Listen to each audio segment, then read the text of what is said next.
Hi, this is Sarah from The Savvy Professor, and in today's video, we'll talk about how to fix an oven that won't turn on. This video will take you through ways to do so and more, so watch until the end.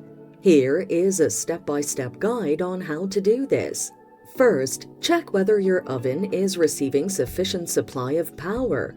To do this, certify that your oven is plugged in correctly and the circuit breaker is switched on. If the circuit breaker went off, switch it back on. Ensure your oven's door is firmly closed and the sensor is functioning properly.